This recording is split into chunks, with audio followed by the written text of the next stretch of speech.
Well. Hello, Knicks Nation. I hope that you all are enjoying your weekend and that you're safe and healthy and your family is safe and healthy and enjoying their weekend with you. And that the needs of you and your family in terms of food and shelter and clothing as well as health are being met today. Um, we have a lot to talk about today. We have a lot to talk about today. Um, First of all, today I wanted to go through the agenda for today. Okay, I want to go through the agenda for today. The first thing is to talk about this past week, particularly the big switch with Grimes and DiVincenzo. I wanted to discuss that and then the results of that. So we'll talk about that. The second thing is somebody, I forgot who it was. I'm sure one of y'all will remind me that I should go through my hits and misses in terms of the NBA draft and talent that the Knicks have acquired. What I thought would work, what I thought wouldn't work, where I was right on, and what I was wrong on. And we'll talk about that today. Welcome to all of you, superstar, my brother, my man, I'm Andrew Abraham Jonesy Moore, KNYT, Claudio Lake, Desmond 777, Michael Drake, Chris Hauser, Ron Cohen, my brother Lonnie Lionel Judah, representing Cash Out James Webb, Warren Franklin. By the way, we are definitely getting together on 83rd Street and Amsterdam Avenue at 2 p.m. on December 20th. That's definitely happening. I got cousins coming, so we definitely getting together. I got one of my cousins is a big Knick fan. She's coming. I'm excited to have her come. She's coming down from the Bronx. My other cousin I'm be with from Brooklyn. It's interesting. I'm gonna have a cousin from each area of my family. So I got my cousin, my wife's cousin, my cousin by marriage, as he likes to remind me. Mijo is coming. Mitch. I got my cousin from my father's side is coming from Brooklyn. So we're going to have all of that. And then whoever of y'all start to come, we're going to be at Florida de Mayo on in Manhattan on 83rd Street and Amsterdam Avenue at 2 p.m. on Wednesday, December 20th, which is the same day as the game. The game is later on, but we're going to meet for lunch there. And it's gonna be a ball, man. Because my wife's cousin, especially Mijo. Oh my God, he alone he is a party by himself. We had him over for Thanksgiving. And man, he came on Tuesday, and another cousin came. There was a party with that. Then on Wednesday, my daughter came. There was a party with that. Then on Thursday, when the big family, I mean, it was he's one of them dudes that's a walking fun party all by himself. So when we get everybody together, it's gonna be lit. I'm telling you, it's gonna be lit. And so if y'all want to come on. Just let me know you coming so I could tell the people at the restaurant to set aside a table, big enough they could put together. That's what they do. They'll put together the tables in the back and we could all, hang out. So let me know if you coming and then we'll put you down. So, okay. So it's Wednesday, December 20th. At you pulling up super. Oh yeah, okay. I'm looking forward to that, my brother, superstar. Okay. Come on, man. Come on. I know there was a Cherokee Indian was supposed to be coming too. I think so. Got Cherokee Indian superstar. There was a couple. Somebody else said they were coming. I forgot who, but you're gonna just let me know. Send me an email and let me know, and then I'll have it all down. So I just need the number of people so that I can let the restaurant know we're gonna have 10 or whatever, and then they're gonna have it's gonna be lit, man. Yeah, it's gonna be lit. So it's gonna be good. So we'll do that. Then we'll chill there for an hour or two. Then me and my cousin gonna be headed toward Brooklyn for the game. So it's gonna be good. It's gonna be good. Oh, it's good. Thank you, AA. It's gonna be fun. I guarantee it's gonna be fun. It's gonna be fun. So that's good. All right. So now I wanted to get that out of the way. Now, let me first say, I want to make sure, please, I will make sure you brothers and sisters in the chat, if you can hear my voice, because I want to make sure you hear what I'm about to say, type a 1, please. If you can hear my voice, type A1. I just want to make sure you can hear what I'm about to say. Webb, thank you, Webb. I appreciate it. Superstar. Okay, okay, got you. All right. Are you ready? I was wrong about how the Knicks were going to handle Q-Dog. I was wrong. So nobody could ever say, when I'm wrong, I don't admit it. I was wrong about them putting DiVincenzo in the starting lineup. I didn't think they were going to do that. Okay. I really didn't think they were going to do that. So I admit it. One thing I have learned, I taught my children, especially my sons, if you're going to be a man, one of the things about being a man, a real man, is admitting when you're wrong. Okay. A man will do that. One of the many aspects of being a man. See, being a man is more than just having a member. I don't want to get in trouble with YouTube. Being a man is more than, y'all know what I would say, but being a man is more than just having a member. You have to have a character. Okay. So I admit I was wrong on the Q-Dog call. I still support Q-Dog though. And just because I'm wrong on that, I don't want to hear, please, you're still going to get beat. If you come in my channel talking about these crazy ass trades, you're going to still get smacked around. We're going to talk about, it was me and Organic Fanatic. We went out last night, me and him and my other boy, Iman Bakash, we went out last night and we was chatting about next summer. See, because I told y'all that we don't need to discuss, there's going to be no deadline trades of any significance. Okay. We're going to talk about next summer when you might see a big trade. And we'll talk about that. Okay. Next summer, because some of y'all got them trade Jones, and we got to talk. We'll talk our way through that. But with regard to Grimes, if I did not see the game, I was talking to my boys about it. I meant to review it. I still haven't had a chance. I've been really busy this whole last 2 weeks with my dad and all the arrangements. We're getting ready to move him to a new spot, so we arranged with that with my job and all that. Anyway, blah blah blah. So I haven't had a chance to review the game. I'm going to look at it today. But I was looking at the stats.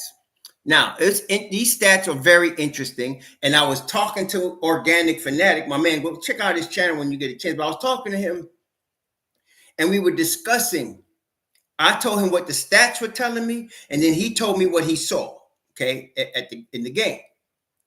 So looking at the stats, first of all, let's start with Donte and Grimes. Okay, so DiVincenzo started. He played 22 minutes. He got 6 shots. He scored 6 points in his 6 shots. Now, that sounds a lot to me of what Grimes was doing. So, in other words, they switched places, but the way the roles played were the same as they were before, right? So, Grimes on the second unit, he got 19 minutes and scored 13 points and got 10 shots. Now, let me just say this to you. If you give Grimes more than 10 shots a game, I don't care if it's coming off the bench or starting, you're going to see something, okay? I'm going to tell you, you're going to see something. If you give Quentin Grimes, don't give him 12 shots a game, 12, 13, then you're going to see something, okay? So he, in the first night of him coming off the bench with Mobb Deep, he gets 10 shots, he scores 13 points. His counterpart, DiVincenzo, gets 6 shots and he scores 6 points. Now, I will say this, and again, in admitting that I'm wrong, I want to say something else about that. I think this might work out pretty good long term. I mean, when I say long term, I mean this season. I think this might work out pretty good. And the reason I say it is because this is the thing. I don't see DiVincenzo, put it this way, I don't see DiVincenzo getting more shots in the first unit. I don't see him doing that. I think he's going to get the same number of shots Q-Dog would have got. And you know why that is? because that's the way Thibodeau has the offense set up. Now, we might not like it, but we have to admit the difference between what we like and what is happening. So Thibs has that point, that guy playing two guard in that first unit, getting 6 shots, 8 shots. That's it. Okay. And so we're really, I don't feel like that's going to change. But when you put Q, now this is the thing. If you recall, I did a video, I didn't put it in the description box, but some of y'all who have been with me on this channel for a minute, I did a video where I showed y'all that the best combination the Knicks have is IQ and Q Dog. Y'all, I don't know. Y'all remember that? I did a video where I said the best combination of plus minus, the best effective combination the Knicks have is when IQ and Grimes are playing together. Now, if I'm going to tell you there's a benefit to what just happened, that's it. That's it. Because if you're playing IQ and Grimes, now look what happened now. So the bench scored 41 points Friday night. Quickly was 4 of 10. Grimes was 5 of 10. Quickly scored 17. Grimes scored 13. That's the bench unit. They scored 41 points Friday night. Okay. The bench had been getting somewhere in an area of 35, 36 points. So if there's a positive to this, that's it. You just, to me, when you put Grimes and IQ together, you just brought back Mobb Deep to a new level. That's what I'm going to say going forward. I like the idea. Okay. So at this point, I'm not going to argue and fight about Thibs taking Grimes out the starting lineup. I just want to analyze. You understand? I want to analyze how this is going to work going forward. And I'm going to tell you, I think it might work because I think all of us agree, and I'm going to speak. This is one of the few times you tell me if I'm wrong. I think Brunson's more comfortable playing next to DiVincenzo because of their whole Villanova connection. Am I wrong? What do y'all think? I think Brunson is more comfortable playing next to DiVincenzo because of their previous history together. Brunson is called the boy's best friend and a Nova boy. So I think that makes Brunson more comfortable. And as I said, statistically speaking, IQ and Grimes are the best combination on the Knicks in terms of plus minus. And I looked at it at them two together, them two with Mitch Robb, them two with Hartenstein, them two with Randall, always positive. Okay. Always. Oat Susan. We're going to talk about that. That's part of next year's talk. We're going to talk about that. But so we'll see what happens. The problem we have right now as a team is our perimeter defense. Now, Boston and Milwaukee were two tough hombres to get this thing going. You understand? That wasn't easy now. But like I said, what we got to remember, brethren, please remember this. Yeah, I'm going to tell you, AA. I'm going to go there. I'm going to go there, AA. I'm going to go there. But what the problem that we have with the perimeter defense, remember what I told y'all. Please, Thibs teams start picking up steam after December. Okay, so there's no need to be talking about trade this one, do this, go after this. That's all stupid. Leave it as it is. Leave it. Because they're going to get better. Look, Tom Thibodeau had the worst defense he ever had when he had one-legged Kemba with Evan Fournier. Y'all remember that? They were suffering. Okay? And then he took Kemba out the rotation and he put always a Nick in there at the point guard spot. You remember that? He put homie at the point guard spot, who shouldn't have been a point guard, but he played better defense than Kemba. Y'all remember? And the Knicks defense really picked up. So you're not going to have a Thibs coach team. Alec Burke, you're not going to have a Thibs coach team that doesn't figure out a defense. It's brethren, that's not going to happen. So he's going to figure it out. So I'm a little concerned right now, but I'm not worried. like long term. It's not going to change my 50 game prediction. I think the Knicks are going to still win 50 games, and they're going to pick it up, especially after they go through Murderer's Row here in December. We were talking about this before the season. December is going to be hell to pay. Okay.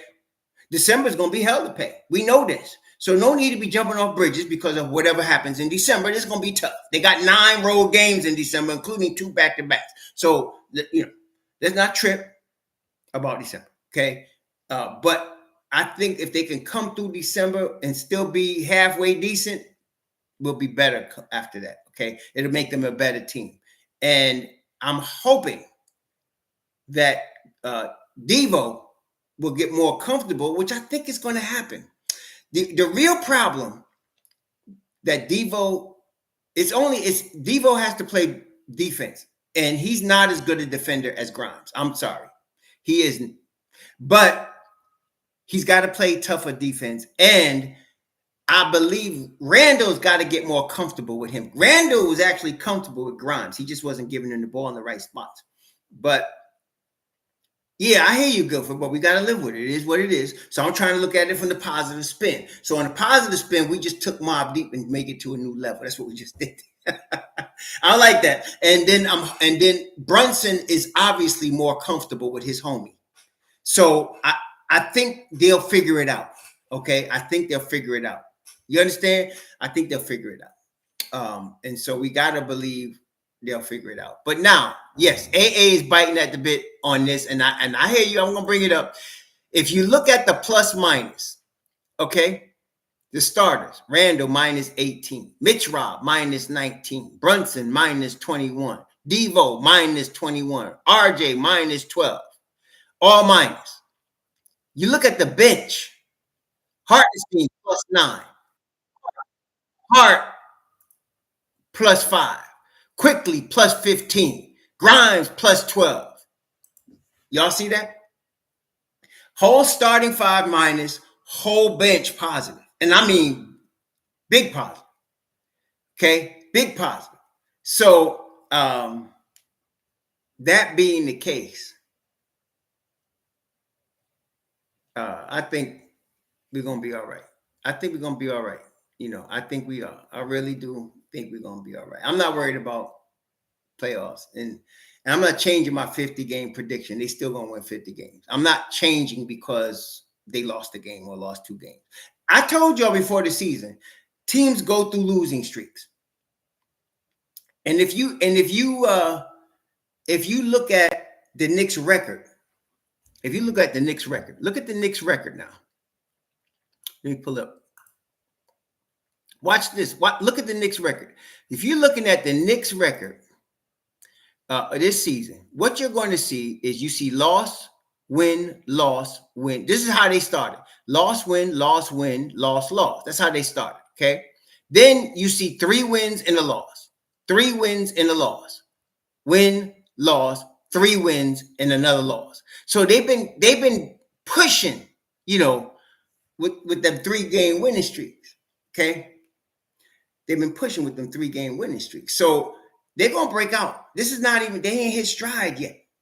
Okay, they ain't do it. So just wait. And like I said, Brunson likes playing with Devo better than Grimes. Grimes plays better with IQ than with Brunson. I think we all agree with that, right? Right? I mean, right? Brunson would rather play with DiVincenzo than Grimes. Grimes plays better with Emmanuel Quickly than with Brunson. That fit, like it or don't like it. And I'm going to tell you, I don't like Grimes coming off the bench, but I understand what Thibs is trying to do. You see, instead of trying to be negative about the Knicks constantly and constantly looking for reasons to be negative, there's some mofos that even after every win, they have something negative to say about the Knicks. If you are a Knicks fan, come correct, come positive. Sometimes. So when a move is made, I may not like it, but I want to understand the rationale behind it. And in this case, I did it. Okay? Especially you looking at that template, positive on the bench, negative in the front. No, they shouldn't bench the starters. Okay. But look, Brunson's been in a slump. Have y'all noticed Brunson's been in a slump? Last night, Friday night, I keep saying last night. Friday night, he was 0 for 5 from 3. 0 for 5 from 3. Against the Bucks, he was 1 for 5 from 3. Question: do you think Brunson's going to shoot like that most of the time this year? Do you think Brunson's going to be doing a lot of 0 for 5 games? 1 for 5 games? You understand? So what if Brunson starts shooting like we know Brunson can shoot? I'm going to tell you something, man. I didn't like moving Grimes to the bench, but I got to admit, this might work out pretty well, y'all. This might work out pretty well, man. I'm just going to say, again, I'm going to give Thibs tip of the hat because I think this might work out pretty daggone good. Y'all need to be more positive on your team. Stop listening to Stephen A. Smith and who else? What other the knock-knee fool? What's that knock-knee fool name on TNT? That knock-knee fool used to play ball, but he was good. Got 2 chips, but he don't know what the hell he's talking about with the Knicks. You know, Kenny Smith. You know what Kenny Smith? You know, this is my take. I don't have any proof, but I do know this. Kenny Smith has applied to the head coaching job of the New York Knicks on at least 2 occasions and got rejected. Do y'all know that? When they hired Fizdale, Kenny Smith applied. When they hired Thibs, Kenny Smith applied. And he did not get picked. I think this is playing a role in how his attitude is toward the Knicks. I mean, how can you say that any game against any team in the league, the Knicks always have the third or second or third best player on? What the hell? And I agree that Pablo Banchero is going to be a better version of Julius Randle. He is. He's going to be Julius Randle with a better jump shot, with better IQ and 6'10". I agree with that. But don't tell me he's better than Juju today. Pablo ain't no damn All-NBA right now. That's just disrespect. You understand what I'm saying, y'all? That's just straight disrespect, man. That's just disrespect. Okay? Period. Anyway, let's go into the draft. I don't want to go into all the way back because I go back too far. But I tell you the one player I was the worst at that I missed by a mile was Larry Bird. I ain't going to front. I missed Larry Bird by a mile. When Larry Bird was in Indiana State scoring 40 a game, I said, this dude too slow, ain't got no athleticism, and he'll probably average, because of that tight shot he got, he probably average 18 a game in the league. So he'll be good, but he ain't going to be all that. That's what I said about him, man. And you know what? I was not only wrong, I was right about, well, I think, can we agree? Larry Bird was slow. Larry Bird didn't have no athleticism. But daggone it,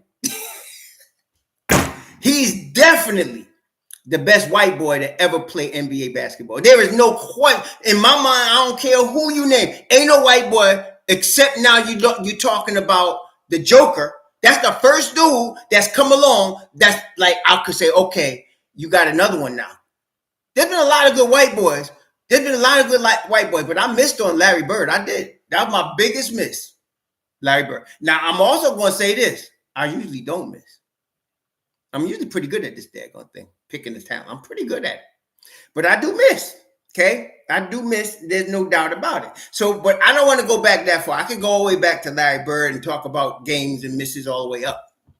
Mostly I was right. I was wrong on Larry Bird. I ain't going to front. I was wrong on Larry Bird, okay? There's no doubt. But let's talk about, I want to talk about like in recent times. Like I decided to start at, because, you know, daggone Isaiah Thomas traded away all our first round picks. And the first we lost, we didn't have a first round pick in 2016. But we had a first round pick in 2017. So I want to go, yeah, right. I want to go to 2017's draft and start with that. Okay. So I want to tell you exactly how I was feeling looking at that draft. To me, going into that draft, 2017, I thought Jason Tatum was the best player in that draft. And I thought Danny Ainge, I hate him, but I respect him. I hate him, but I respect him because he got the best player in the draft and he suckered Philadelphia into taking Markelle Fultz. I never understood why. I liked Markelle Fultz at Washington State. I didn't think he was that high, though. I didn't understand why they were ranking him so high as a prospect in 2017. I thought Jason Tatum was clearly the best player. But at the same time, as y'all know me, I knew that there's no way the Knicks were going to be able to get him. There's no way. See, people would be saying, move up and get the number one pick. This ain't Pathmark. You can't just go in there and take a loaf of bread off the shelf. So I knew the Knicks were not going to be able to get him. So I was looking, and my pick, what I wanted that year was Lauri Markkanen. I wanted Lauri Markkanen that year. And I thought the Knicks could move up one pick to get him. I was hoping he would drop to 8. I thought Lauri Markkanen was going to be that dude. And I said, get him because 7 feet, can handle, could shoot. I didn't know what his defense was going to be like. That's my only question mark. But I'm going to tell you, 2017, I wanted Lauri Markkanen. So when all of a sudden they were bringing up Frank Ntilikina, right? I did not want Frank Ntilikina. But what did turn me on about Frank Ntilikina was defense. I'm glad he played tight defense. What I didn't realize at that time, which I would realize later, which all of y'all now know, I think now, that French players in general are soft. I didn't realize that then. Not like I do now. Like in general, French players are soft. They don't have the availability gene. Not in the NBA. Okay? The one exception was Tony Parker. That's the one exception. Tony Parker. Other than Tony Parker, please name me a French player that's available.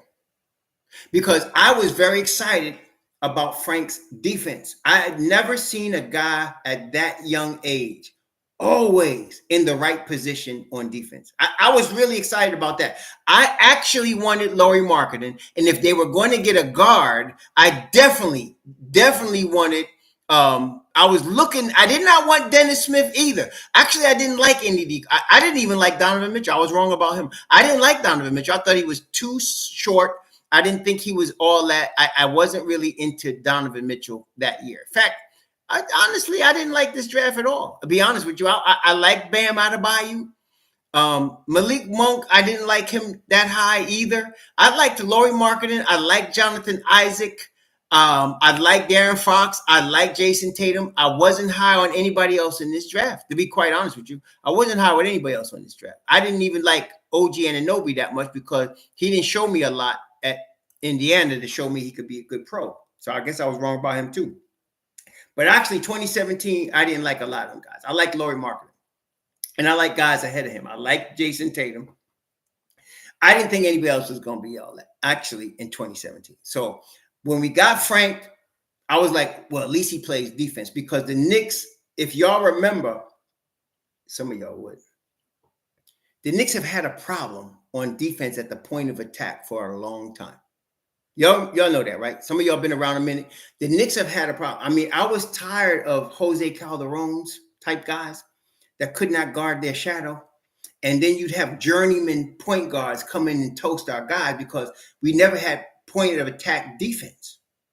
And so that's what was exciting me about Frank. I said, okay, because the guy played A-level defense. I mean, like I said, defense in the league, the ball moves so fast and players move so fast, okay, that you got to be able to get in the right position. And that's where a lot of guys don't make it in the league defensively. It's too fast. That's what was going on with somebody tried to mention to me that Kevin Knox is like Grimes, and I just about lost my suit. Grimes plays elite defense. Kevin Knox could not guard his shadow. And the reason he could not guard his shadow is because they were confusing him. His head kept turning and he couldn't get to where he was, where he needed to be. Frank was always in the right position defensively. Problem with the Negro was he couldn't stop pulling his groin. He couldn't stop messing his knee up. He was hurt every time he had an opportunity to play. He got hurt. So that was driving me crazy. I was pulling for Frank, and he disappointed me. And so I wasn't surprised when, even though he was a defensive-oriented player, Thibs said enough and moved on because he wasn't available.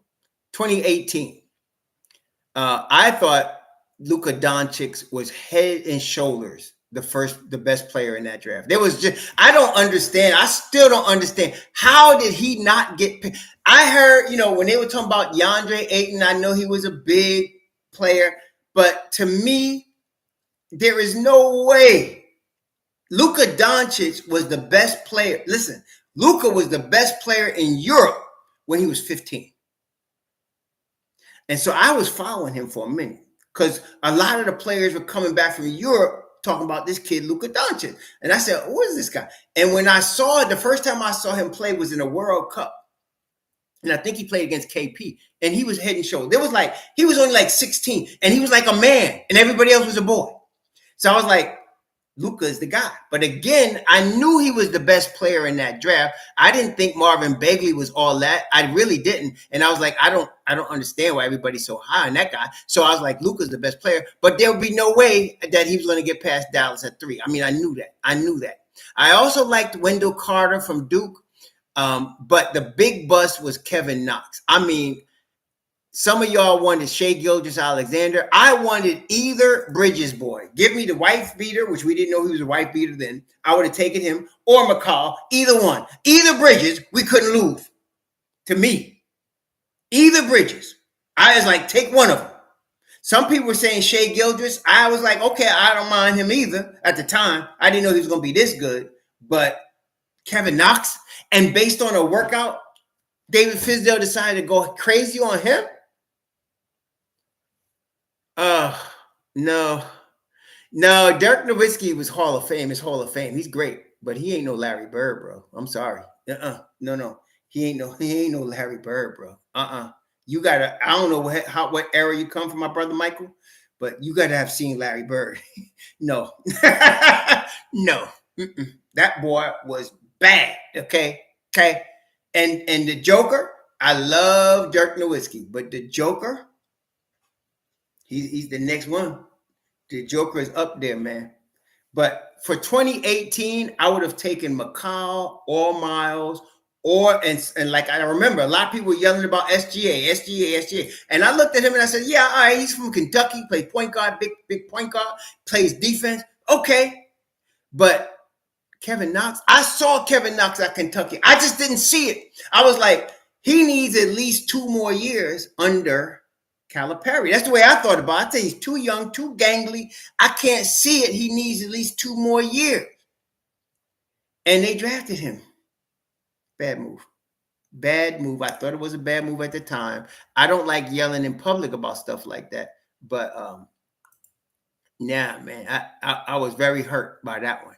Now, what I did like about that draft, to me, what I got excited about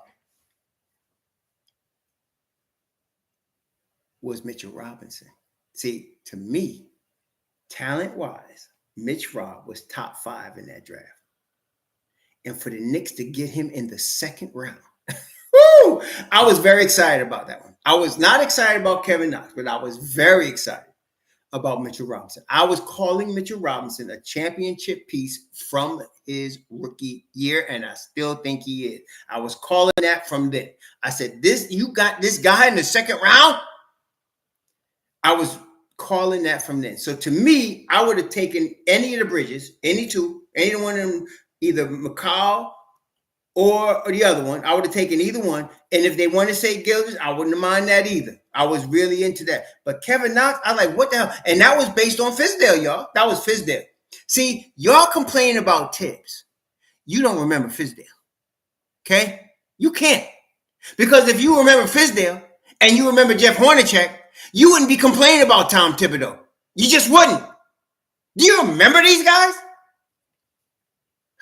Anyway, it was because of Fizdale they chose Kevin Knox. Okay?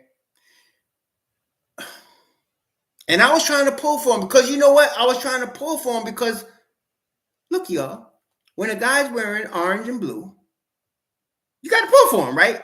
I didn't like the pick, but the kid was 18, and I was like, okay, let's pull for him. Let's let him go, man. He's a Knick. Just didn't work out. Just didn't work out. Okay? Just didn't work out. Couldn't play defense. Inconsistent offensively. No, wasn't working out. Wasn't working out. So there's that. But Mitchell Robb, I was like, hell yeah. In the second round. And what it was is people were so pissed about the Knox pick that nobody really recognized what we got with Mitchell Robinson. And then his first year, if you remember, he was blocking all kind of shots, but getting in foul trouble. You know, he'd be fouling out by the half. But see, what y'all need to understand is the point guard spot and the 5 spot are the 2 hardest spots to learn in the league. So I understood. I knew you had to give him 2 seasons, you know, and get into maybe his 3rd season before he started showing out. But I think I was right about him. I think I was right about him. I was very excited about him. And, you know, it's interesting. 2 picks. You know who was picked 2 picks before Mitch Robb in the second round? You know who? 2 picks before Mitch Robb in the second round that year? One guy named Jalen Brunson. Jalen Brunson was picked in the second round also in 2018. He was picked. Jalen Brunson was picked. Mitch Robb was picked 36. Actually, Jalen Brunson was picked 33. And I remember Jalen Brunson at Villanova. I thought he was a great college player. I did. I thought he was a great college player, but I didn't think he would make the league. I was wrong about him. I was like, nah. Because there was another cat that was like Jalen Brunson's size, and he was at Kansas. If y'all remember, there was another cat, a little dude like Jalen Brunson, and he was at Kansas. Not Devontae Graham, another cat. And in fact, he was also Player of the Year, National Player of the Year. I forgot his name. I think not Jimmer Fredette. I think his name was Jackson. But he was like a little point guard. And I liked him too. No, Cooper was at Auburn. This guy was at Kansas. And he was at Kansas. I think it was after Devontae Graham. No, Sharif Cooper was at Auburn. But I thought, this guy named was, I think, Frank Jackson. Frank Jackson. That was his name. He was at Kansas. Frank Jackson. And I was like, good college player, but he ain't making the pros. I thought the same thing about Brunson. I said, yeah, too small, too slow, good college player, in a college system, but he ain't going to be able to play in the league. Was I wrong about that, brother? My gosh, man. Sometimes you just never know. It's like when you go to the court, right? In the summer, we used to go to the court in the summer, right? And you go out there and you sizing up the people you out there because you're trying to say, who am I going to pick on my team when it's my turn to run? Who am I picking, right? So you sizing up. Sometimes you look at a dude and he looks like, man, this guy can't play at all. And he be the one killing, right? You ever see that? Y'all seen that. You go to the park. There's always a guy like that. He got the funny shorts on. He might have these old behind tube socks on or have some sneakers. He might be 30 pounds overweight and you be like, oh, God, no, I ain't picking this nigga. But then all of a sudden, he be the one killing.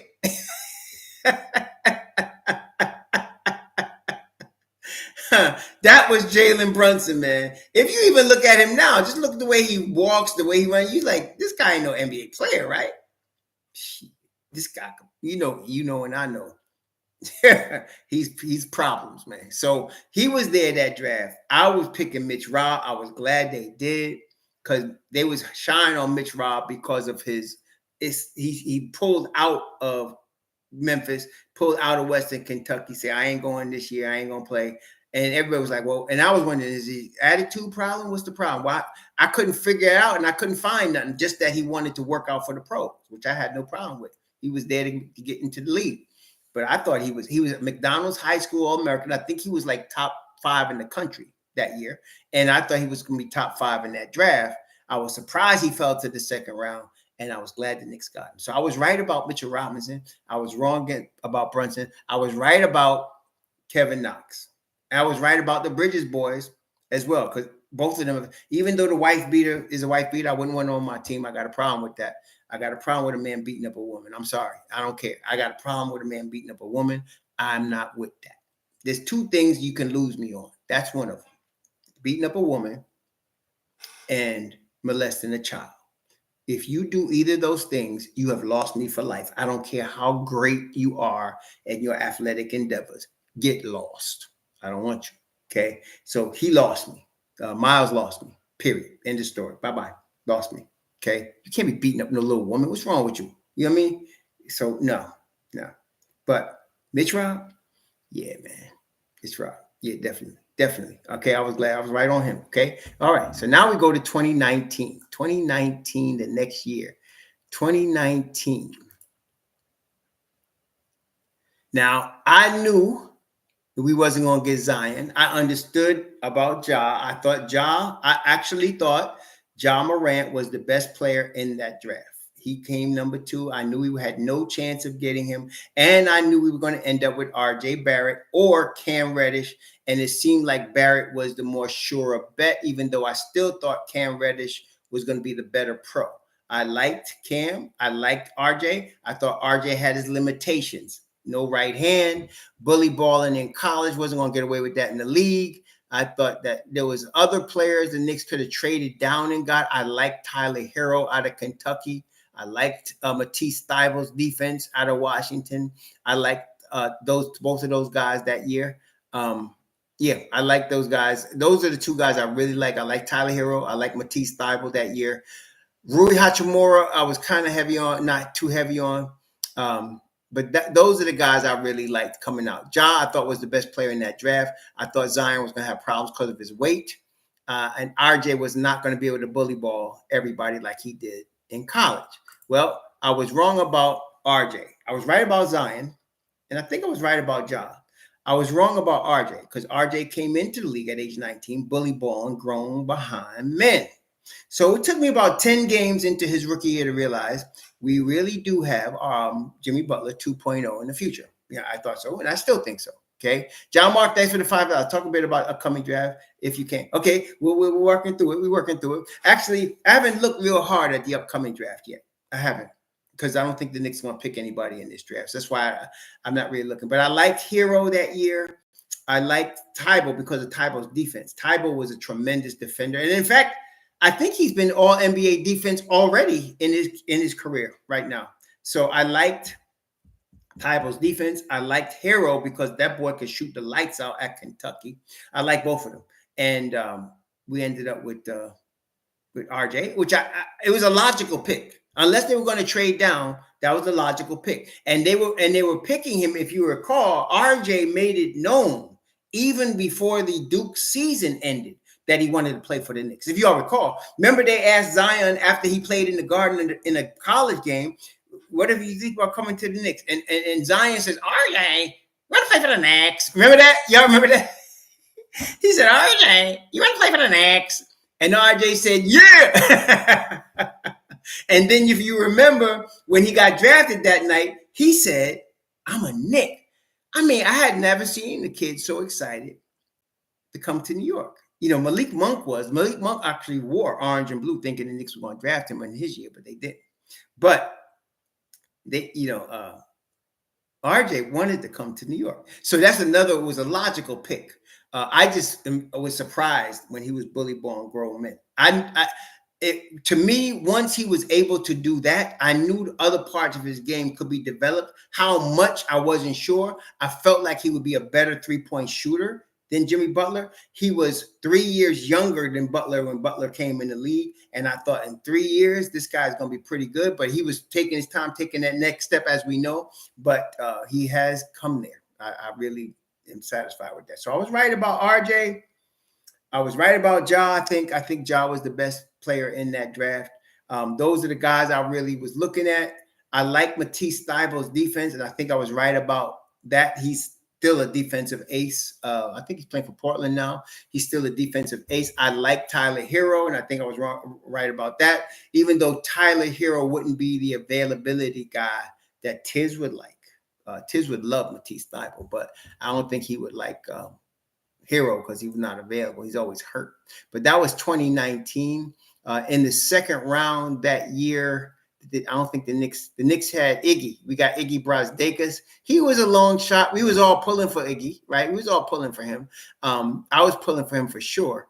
But who knew that Taylor Horton Tucker was going to be? And then you had Jaden McDaniels at 52. Those were steals. I saw Jaden McDaniels in college. I liked him. But I didn't think he would be as good as he's turned out to be. He's turned out to be pretty daggone good. So did Iggy, yeah, but Taylor Horton Tucker surprised everybody. You know, he really plays good. Yeah, I like Iggy. That's one of them guys you pull for. There's some guys all the odds are against him. You know, he's slow, he's 6'8", doesn't have any athleticism, he's left-handed. But you still pull for him. And the thing I liked about Iggy is he played with a high IQ, you know. I don't even know where he is now. He was on Orlando. I don't think he is anymore. But I liked Iggy. I liked him. I just wanted him to make it. I didn't know if he was going to make it with the Knicks or not, but I wanted him to make it just because I didn't like him because he had the skills to be an NBA player. I just liked him because he's one of them guys you root for, man. You say, come on, Iggy, let's make it. You know, there's some guys you're just rooting for, right? It's not necessarily that they're all that, but you're just rooting for them, especially if they play for the Knicks. So I was just like Damian Dotson, right? How many of us was rooting for Dot to get his, to get his shine on? We was all wanting Dot to get his, free Dot. It wasn't that Dot was necessarily going to be a long-term NBA player, but we all wanted Dot to make it, right? We were just pulling for Dot, right? And so, is what it is. But that's what the Knicks did that year. Iggy Brazdeikis. Then in 2020, I, like a lot of people, had Halliburton at 8. To the Knicks. I liked Isaac Okoro. I liked Obi, but I had Halliburton and I had Devin Vassell. Those were my guys that year. I loved Devin Vassell coming out of the Florida State program because of his defense. I said, oh, my God, got to get this guy. And I liked Halliburton because of his overall game at Iowa State.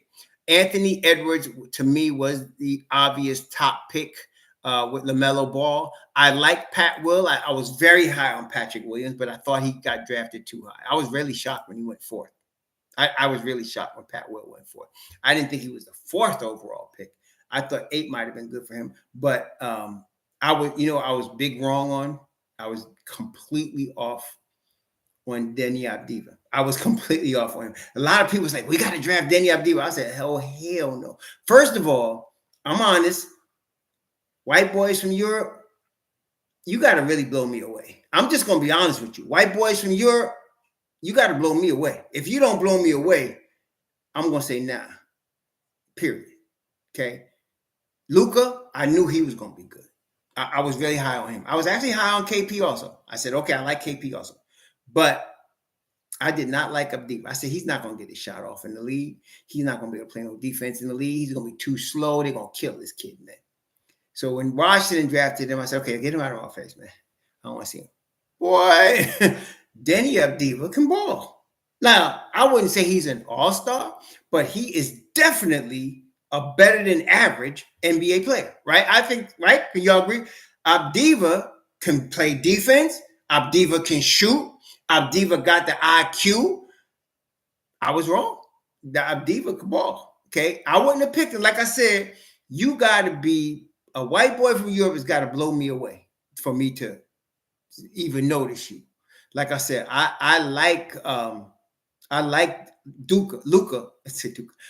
Luka Doncic. I knew he was going to be a prodigy. I have no doubt in my mind about him. I liked KP.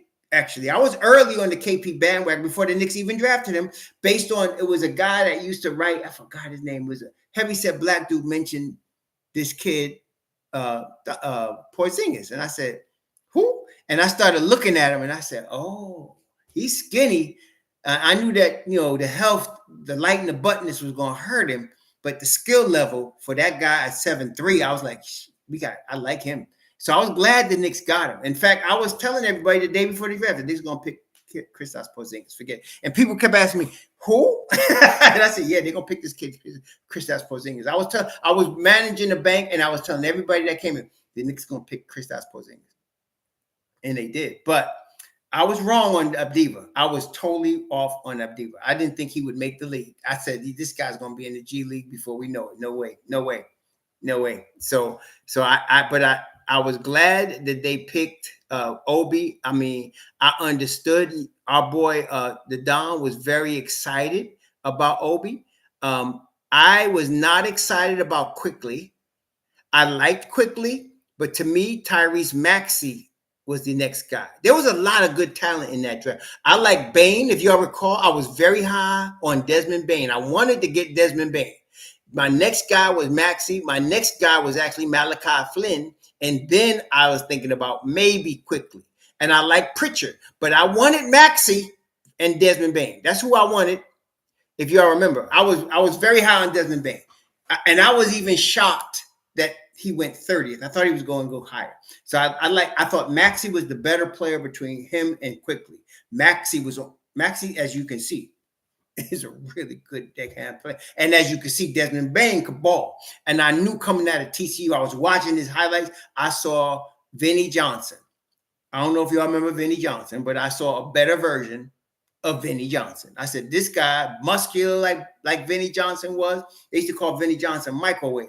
Muscular, but can ball. Don't let that, he's not no linebacker. He could ball. And I thought Desmond Bane was going to be like that.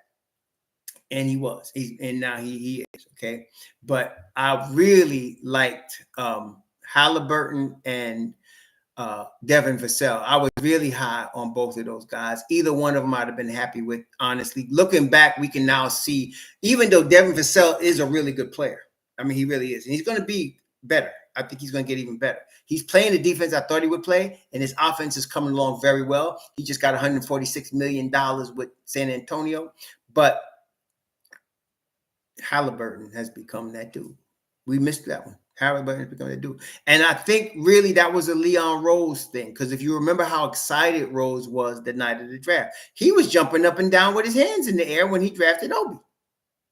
And I knew that the Knicks were going to pick Obi. I think I did a live stream during the draft. And I said, if Obi gets past Cleveland, the Knicks are going to pick him. I didn't like it. But I knew they were going to do that. It was all of the signs was pointing to that. Okay. He had worked out for Cleveland. He had worked out for New York a lot, multiple times, both times. And I said, oh, man, they ain't working him out all that time for nothing, right? Yeah, I mean, the Knicks just wasn't into Halliburton. They was too focused on Obi. Now, I'm not, Obi ain't no scrub, man. Obi's starting. He's starting for Indiana with Halliburton. They're playing together. But I think all of us can agree, it's obvious playing Monday morning quarterback, Halliburton should have been the pick, right? I think we all see that now. But at the time, Halliburton and Devin Vassell were the guys. To me, I had Obi fourth. I liked even Isaac Okoro before our Obi, actually. I liked it. To me, it was actually, my order was Vassell, Halliburton, Okoro, Obi. That's the way I had it. That was my draft board that year.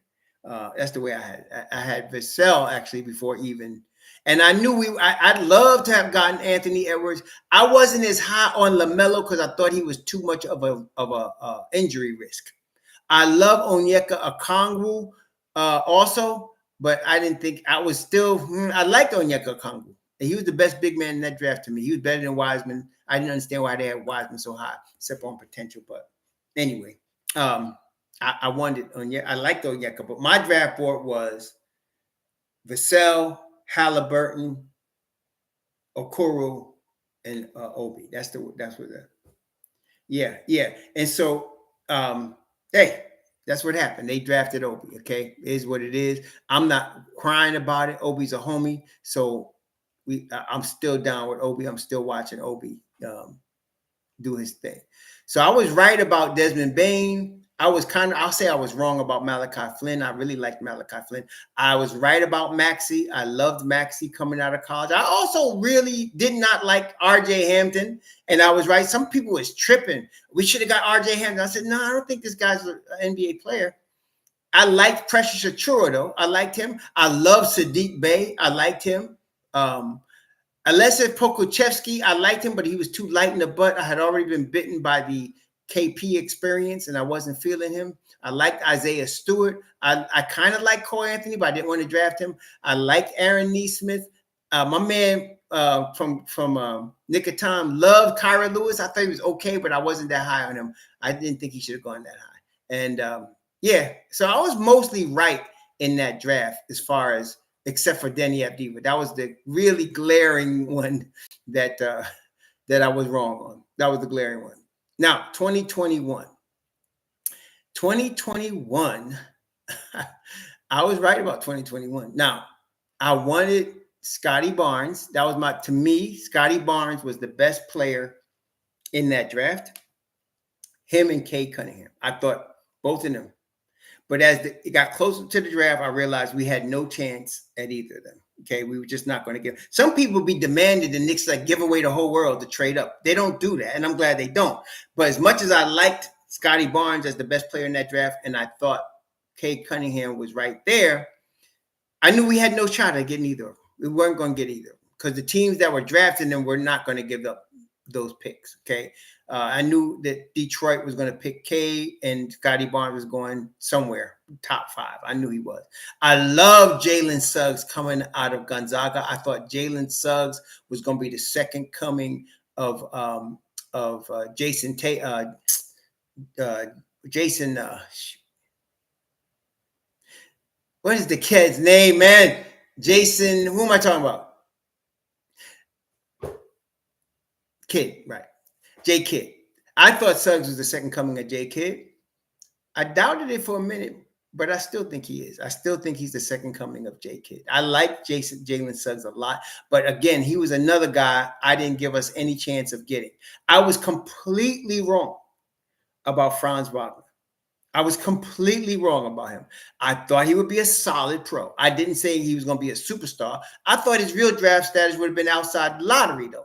See, outside the lottery, I was like, okay, you got him at 18. I think that's a good pick. There's no way. When he got drafted, where did he get drafted? He got drafted at, where did he get drafted? 8. I was like, oh, hell no. They done messed up. No, they didn't. Franz Wagner could play. The boy could ball. I was shocked when I first seen it. The boy could ball from his rookie year. I said, oh, shoot. This kid could ball. I mean, he can do it all. He can with the ball, out off the ball, defense, rebounding, shooting. He could do it all. I mean, Franz Wagner could ball. Period. End of story. The boy could ball. So I was wrong about him. Definitely wrong about Franz Wagner. Definitely. I was not into. I liked Moses Moody. Chris Duarte. I was early on him. That January of that year, I said Chris Duarte is our guy. But then as we started getting closer to the actual draft, I like Trey Murphy III better. I like Trey Murphy III was the first guy that realistically I thought the Knicks should draft. I love Trey Murphy III coming out of Virginia. I thought he's going to be that guy. I thought I could see him starting. I was like, this is the guy. This is the guy. This is the guy. I love Trey Murphy III, but what happened, everybody started loving him right before the draft. Everybody caught him. And so I was even hoping, see, he ended up getting drafted at 17. The Knicks that year had what pick did they have? The 19th pick that year. And I was like, oh, please move up, get him. And I thought they would move up the 2 spots to get him. Yeah, I think that's what happened, Chris Dodd. I was talking him up. I loved Trey Murphy's potential on offense, loved his length, a 6'9" dude that could actually legitimately play the 2 guard along with the 3 guard. I was totally hyped on him. So they lost him, but my next guy was Quentin Grimes. I wanted Trey Murphy III, and then I wanted Quentin Grimes. So I wanted Quentin Grimes. That year, I was looking for Quentin Grimes and Deuce McBride. Those are 2 guys I was looking for. I like Jaden Springer. I thought Cam Thomas could shoot. He could score with the best of them. I didn't like his defense. Nashawn Bones Highland, I thought VCU wasn't big enough program. I didn't think he can do it in the league. I didn't think that program was big enough. So I wanted Deuce because Deuce was a dag-on defensive genius at West Virginia. And I thought, given time, he would also be a good offensive player. So I loved him coming out. See, I watch who are these guys playing for. Okay. Huggins can train pros. Huggins, guys that come out of Huggins programs, both at Cincinnati and in West Virginia, could play defense. Period. Okay. You can't play for Huggins unless you can play some defense. Okay. The same thing was with Sampson, who used to coach at Oklahoma and now coaching at Houston. Same thing. So that was a plus to me. Both of those guys coming out of those programs. And then having watched their film, I was like, I want those two guys. If I can't get Trey Murphy III, give me Quentin Grimes. I was glad the Knicks got him. And the way that Don did it, he moved down in the draft. He won't have to pay as much. Got second-round picks and still got Quentin Grimes. Then he went and told Roku Jokovitis, who I had never heard of. Again, European white boy. I was like, who the hell is this? But Roku could play. I think Roku's a legit NBA player. The problem is the Knicks are too stacked at guard. Some of y'all complain we got too many guards. Well, you can't get Roku. Where you going to put him at? You got too many guards? I don't think we have too many guards, but I don't see no room for no Roku. So they got to trade him. Get something. He could play. I was disappointed because I wanted Deuce to get picked in that spot. But when they picked Deuce, and my understanding is Roku, again, where is Roku going to play? Please tell me. You think he's going to play in front of Donte? Brunson? Manuel Quickley? Grimes? Deuce? Where is he going to play? That's what I'm saying. He ain't coming nowhere. He's coming to the league, but he ain't coming to the Knicks. He's coming to the league now, but he ain't coming to the Knicks. Okay? So I knew that. I didn't understand that, but my understanding now, looking back on what Ian Begley has said, Thibs was pushing for Deuce. Thibs loved Deuce. And for the same reasons I love Deuce. Coming out of Huggins' program, playing elite NBA level defense at West Virginia.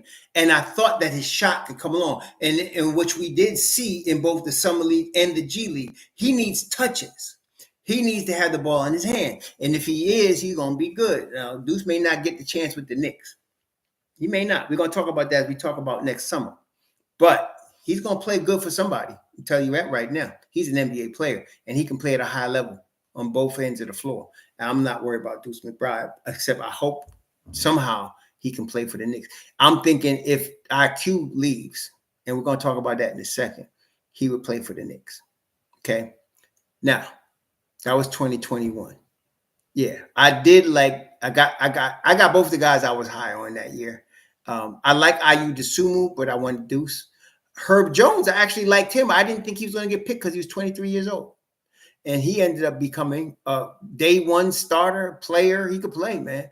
I wasn't that high on Isaiah Jackson. I loved Jalen Johnson out of Duke. I just didn't like the attitude that he seemed to display coming out of that year when he decided, I'm not going to play for y'all because I'm trying to get ready for the pros. I was shocked that Joshua Primo went 12th. I was shocked at that. I really did. But I trusted the coach there to know what he was doing. So I said, he must know something I don't know, which is possible. So a lot of people were high on Bouknight. I didn't get it. I didn't think Bouknight was all that. And I wasn't definitely not picking him. I wasn't going to move up. Some people think we should have moved up to pick him. I said, y'all crazy. No way. No way.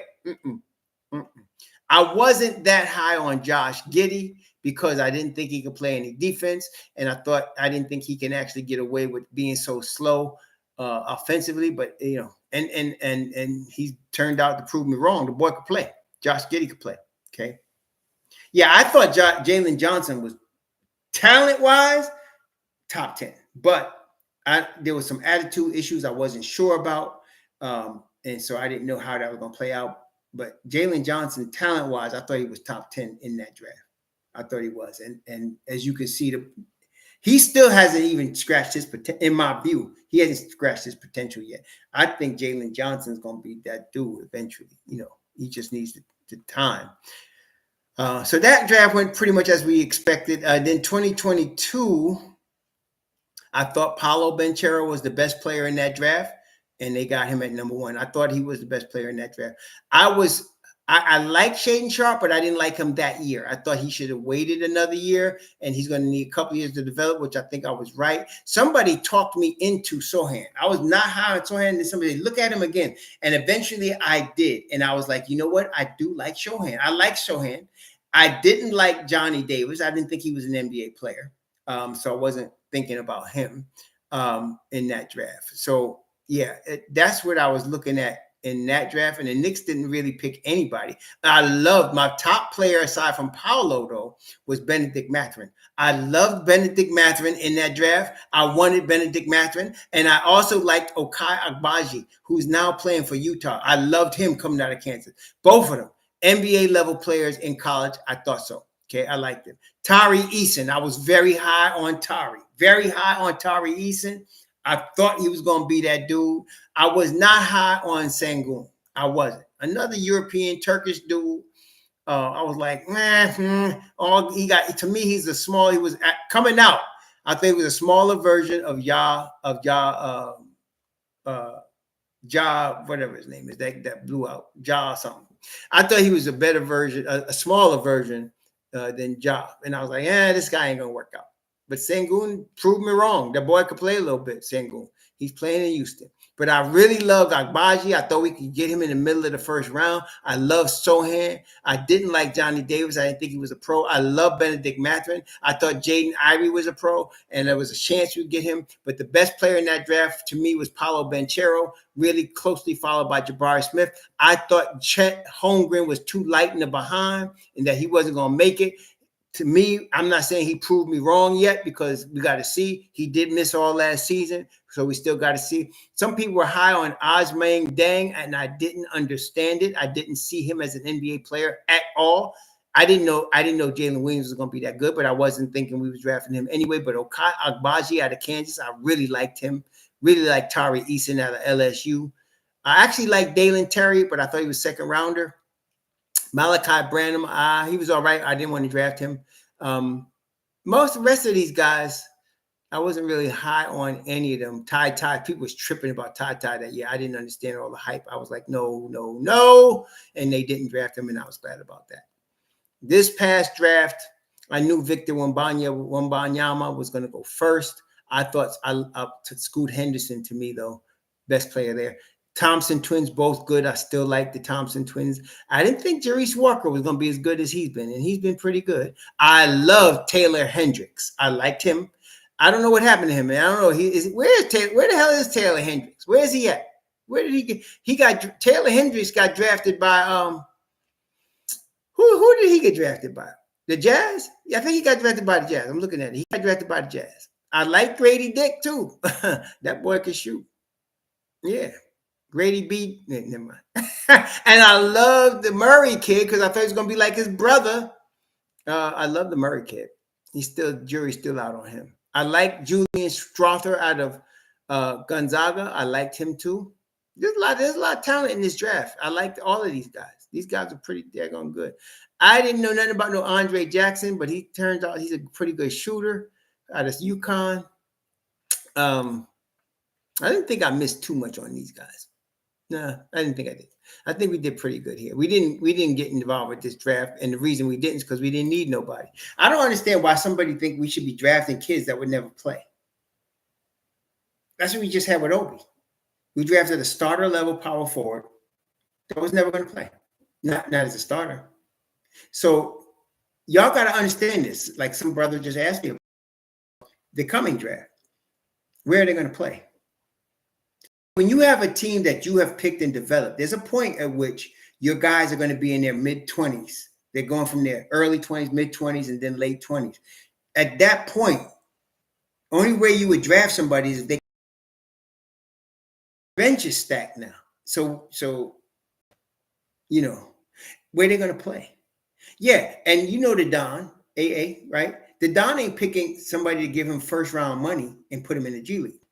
I mean, I don't know. He's going to pick a second rounder for the G League. That's how he thinks. Y'all should know that by now. He's not doing it. Okay? So he's going to pick a second rounder or, somebody he's not even drafting that's coming as a free agent like Jacob Toppin. that he's going to pay $1 million to over the course of a year.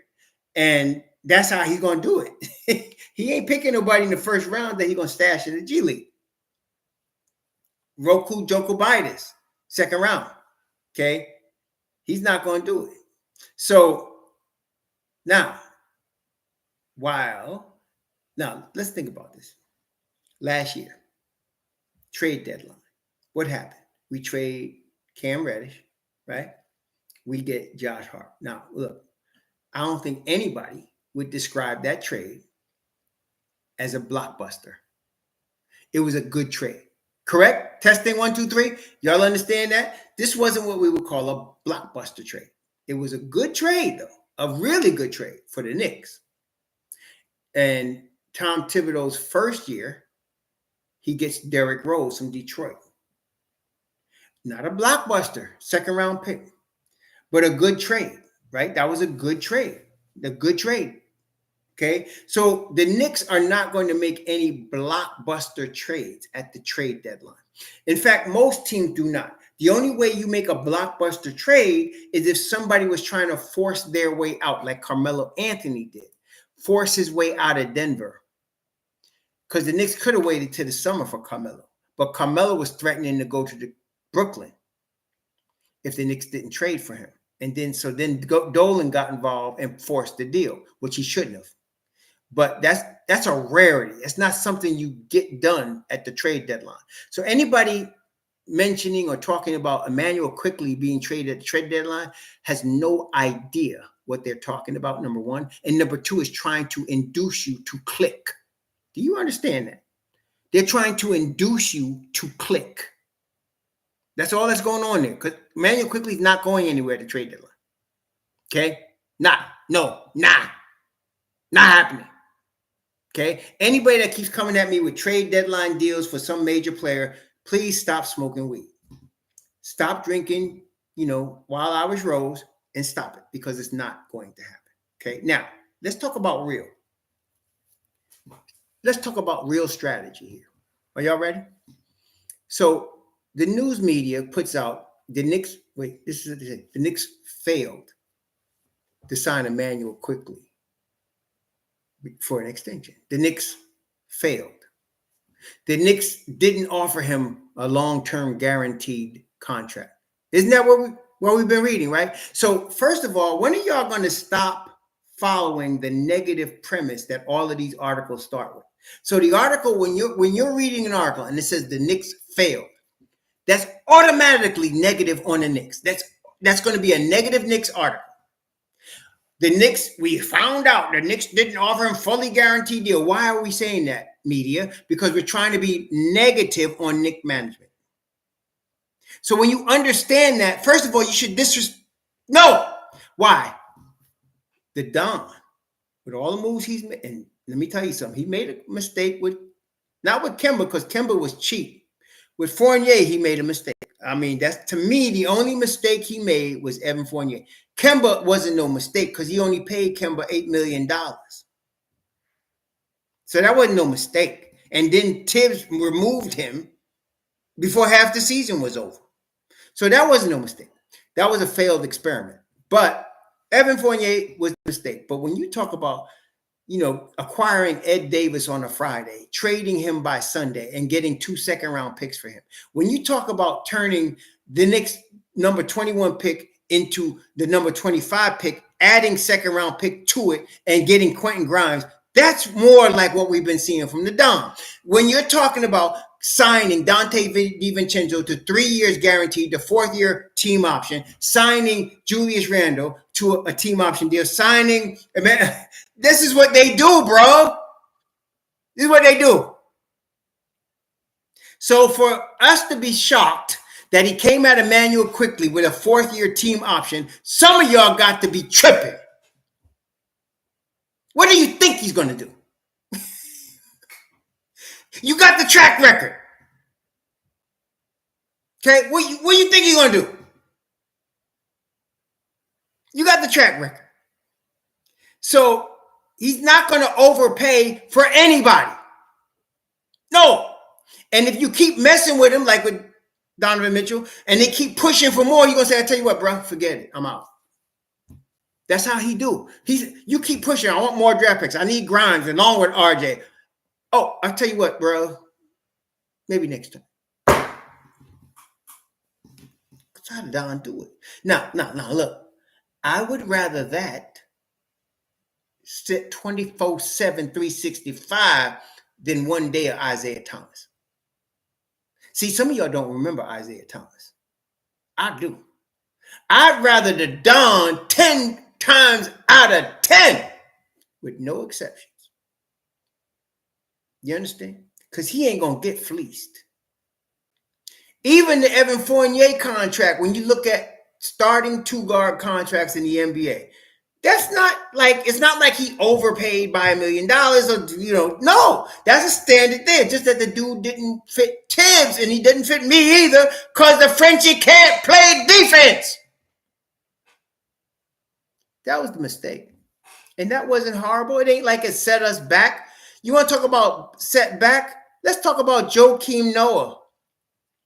Y'all remember him? You want to talk about being set back? Let's talk about Joakim Noah. That's a setback. We just finished paying for him like 2 years ago. That was a setback. And that was on Phil Jackson. No, the Don is why I call him, and I think can we get a witness? Who was the first one to call him the Don? Wait, who is the first? Who was the first one to call him the Don? You know why I call him the Don? Because homie don't play that. So here come IQ. So you're surprised he offers him 3 years guaranteed at $18 million and then the 4th year team option? You're surprised at that? Are you crazy? That's what he do. And let me tell you why I'm telling you it was smart. Okay? Mother flock the media. Mother flock the media. Mother flock all of these young people from Europe that got these big platforms that other people don't pay for that don't know what the hell they talking about. We from New York. We know what this is, okay? So let me tell you why it was smart. Are you ready? So now what happens? He doesn't have to pay him right now. Don't have to sign. He can wait till next summer and match what anybody offers. Right? He still has control. He can match what anybody offers. And this would happen. He could be with the Knicks for the next 4 years if the Don started to match. But as me and my fellas was talking about last night, there is really one trade. Well, there's 1 point and 1.5. But if we're playing spades, I say I got one in the possible. There's one trade that could happen next summer. There's one trade that can happen next summer that if the Knicks were to make this trade, it would cost, but daggone it, it would be worth it. It would be worth it. This is the trade. The Knicks trade with the Brooklyn Nets and somebody said, well, why would they trade with the Nets? Are you remembering the Nets traded James Harden to Philadelphia?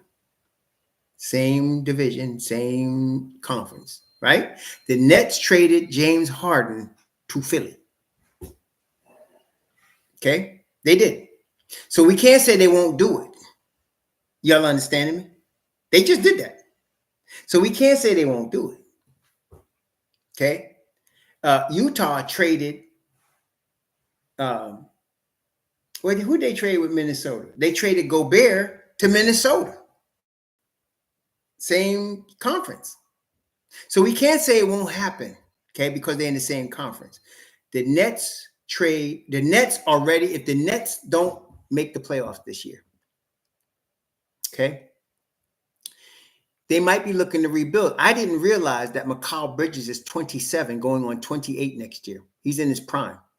He's playing with Cam Thomas, LaRon Sharp, Nick Claxton. These are all young boys. So really, if you want to think about it squarely, if they're going to rebuild, they got a foundation to rebuild with Claxton, LeRon Thomas, Cam Thomas, LeRon Sharp. They got a good foundation to start a rebuild. And their crown jewel in the rebuild, as far as a dealable asset, is Mikal Bridges. So far, am I right or am I wrong? If they were going to start rebuilding, they're going to trade their biggest asset to trade to collect more draft capital and young talent is Mikal Bridges. They will have, like I said, Sharp, Thomas, Claxton. They could build on that. The Knicks can offer them Emmanuel Quickley and Quentin Grimes. I'd hate to do that, but Quentin Grimes, Emmanuel Quickley, and 3 number ones for Mikal Bridges. What do y'all think? Quentin Grimes, Emmanuel Quickley, 3 number ones. Give me Mikal Bridges. RJ goes to the 2. Mikal starts at the 3. Your defense now is off the chain. Okay? Deuce McBride, Josh Hart, Donte DiVincenzo, Emmanuel Hartenstein, Isaiah Hartenstein. That's your bench. You got the Nova connection because you're going to have Brunson with Mikal Bridges. You're still going to have the Nova connection coming off the bench now. You're going to have Deuce McBride getting rotation minutes. And you're going to still have Isaiah Hartenstein. That's the trade. That's the trade. To me, that's the number one trade I would look at. And I think it's realistic only because of the Nets situation. It's realistic. Because now, if you're the Nets, see, you got to ask yourself what the Nets are getting out of this. First, they're getting 2 starters. They're going to start IQ at the point guard. They're going to start Grimes at the 2 guard. They got 2 starters. They're going to get 3 number 1 picks. I don't even care where they're coming from. They're going to get 3 number 1 picks. Okay? If you're the Nets, you do it because that's your rebuild. You understand? If you're the Nets, if you're the GM for the Nets, and I forgot his name, but he's a smart kid, you do that because your rebuild now has been started. That's your rebuild. And then you go ahead, you trade everybody else. You trade Dinwiddie. You trade Royce O'Neal. You try to trade these guys and you're starting, and you're not really starting with rookies when you're talking about Grimes and IQ.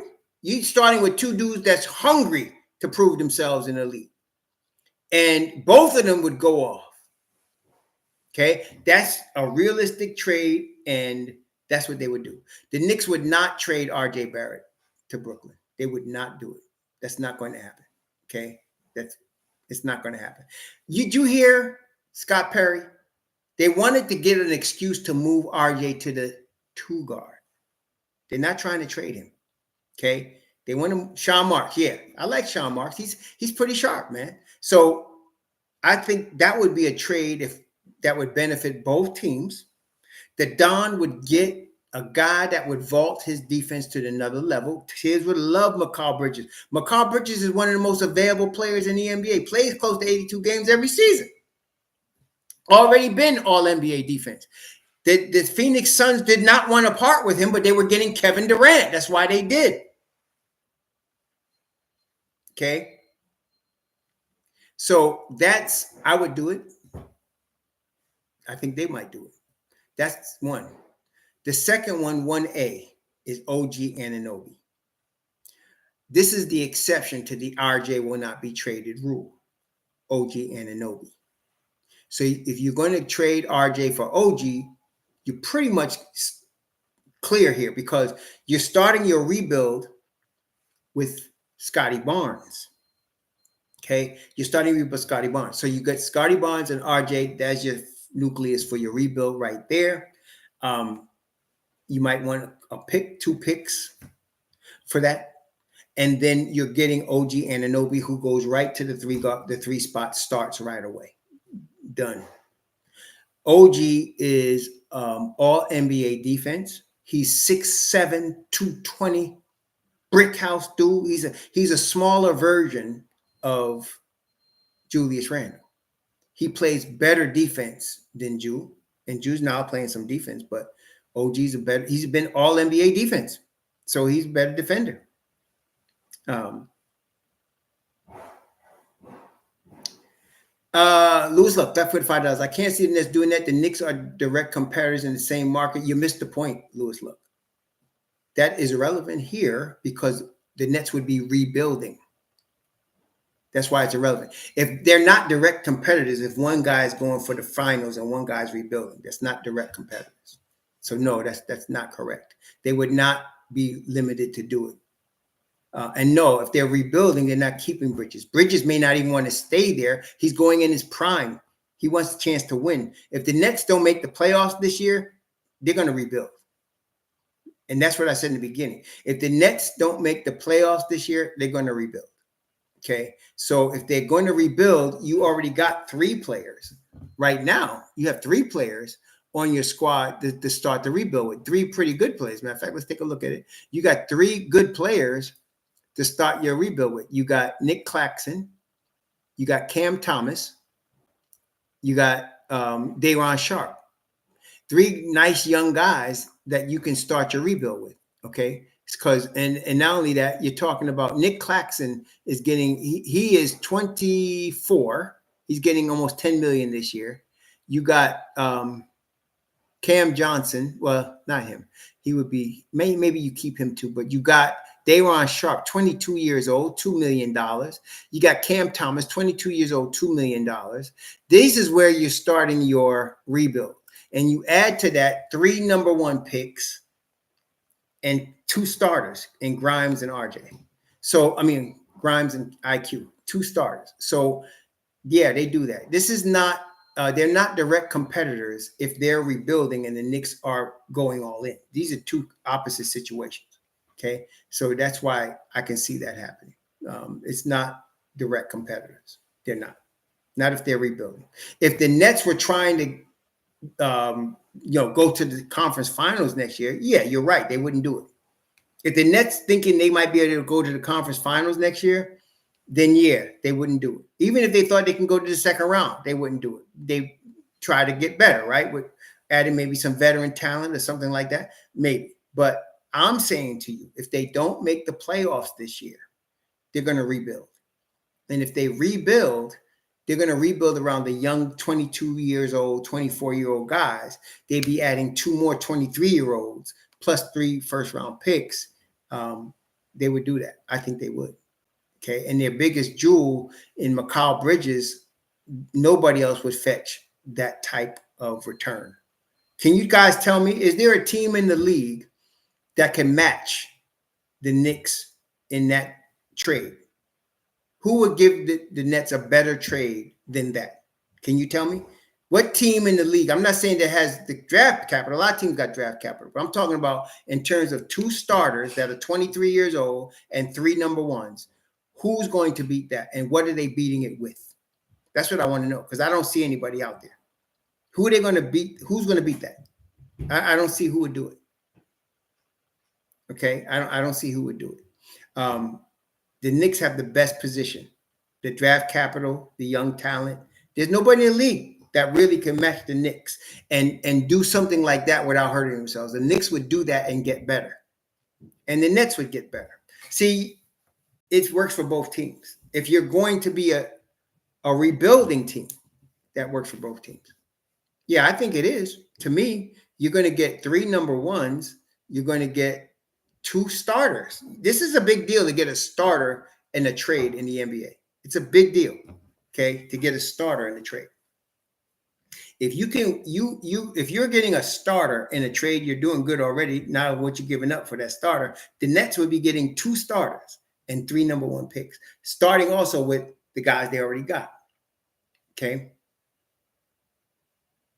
Yeah, like I said, I don't think the Knicks. Where would Saddiq Bey play? Again, there's not going to be there's nothing. There's no trade deadline deal for the Knicks this year. There's none. I don't know. Where would Saddiq Bey play? Yes, he's another Villanova guy. He is. But they're not going to get rid of any of their real young talent for Saddiq Bey right now. Okay, why would they do that? Yeah, you'd have to trade. Right, very good. KNYT said it correctly. In order to get a Sadiq Bey, you have to remove a rotation piece. I don't see the Knicks doing that. Not at the trade deadline. Yeah, that's not going to happen. So the trades would be made in the summer, and you're going for a big game in the summer. And some of y'all don't like OG. I think OG is, you piece him in there with Mitch Rob, Jew, Brunson. See, what Toronto is missing right now, they traded away, they lost Kyle Lowry, and they traded away, they let Fred VanVleet walk in free agency. That's their, I like Schroeder, but he's not those two guys. Not at this stage of his career. He's not those two guys. So now you bring OG to New York, you got Jalen Brunson. Okay. And really, the Knicks would not have to give up any other part of their rotation except RJ. That's it. And picks. They got that. Okay. So you know, that's another, to me, that's possible. I like the Nets deal better, because to me, the Nets deal really, it really, because I feel that Mikal Bridges is one of those guys, man. I mean, wow. And he's getting him in his prime, and he's from Villanova. OG becomes a free agent, not after this season, but after the following season. Not in 24. He becomes not in 23-24. He becomes a free agent after 24-25. Yeah. He becomes a free agent the following season. So they could get something for him now if they wanted to start a rebuild with Scotty Barnes at the center of it. They could get something for they're trying to trade, my understanding, which they should. They're trying to trade Siakam now and get what they can for him. So yeah, so we'd see what happens. But OG be a free agent for 1 year. At the Don, will y'all stop disrespecting the Don's intelligence? Do you think he would trade for OG if OG wasn't going to sign an extension immediately? Come on, man. What are y'all talking about? You think you would trade for OG without getting an extension? You think the Don would take that kind of risk? Come on, y'all. If he wasn't getting a signed extension done, that deal ain't getting done. Okay? Stop disrespecting my man's intelligence. This ain't Jeff Hornacek. This ain't Glenn Greenwald that you talking about. This is the Don, man. He ain't messing around. Shit. I wouldn't be surprised if he was able to keep Grimes. I wouldn't be surprised if he was able to do that. But I'm thinking it's gonna cost you to get him. You got to bring ass to get ass. So, you know, if you want to beat out all competitors, I think that's what you're gonna have to do. Okay. Why not, Stu? Kids, the Knicks got 11 number 1 picks. They can't use them all. You got to get something for them. They got 11 number 1 picks. You can't use them all. Okay. So you're making your team championship level by getting this guy. Okay. Yeah. So, yeah, don't worry about Mitch Rob. He'll be back. Look, you got to expect 2 things, brethren, just from reality. Both Mitchell Robinson and Jalen Brunson will likely miss 10 games each during the course of an NBA season. You got to understand that's going to happen. So neither of them have missed games yet. So it's about due. Okay. So they're going to miss. If you get 72 games out of those 2 cats, you did good. So you're going to expect them to miss 10 games. So Mitch Rob, he's going to miss some games. It's all right. Okay. It's going to happen. It's okay. But don't be shocked, if they miss the next game or game after that. That's right. That's right. So we good. Don't worry about that. That's realistic. They're going to miss 10 games. Yeah. RJ, I forgot, but RJ misses a game or 2 every year with the migraine situation. I forgot about that migraine. He does miss games with his migraine. He don't miss them for physical reasons like hurt usually, but he'll miss migraine stuff. Hey, Malik Shabazz, welcome. So, yeah, well, Michael Drake, I understand everybody got their druthers. In my mind, Either of those guys would vault the Knicks to another level. Either one.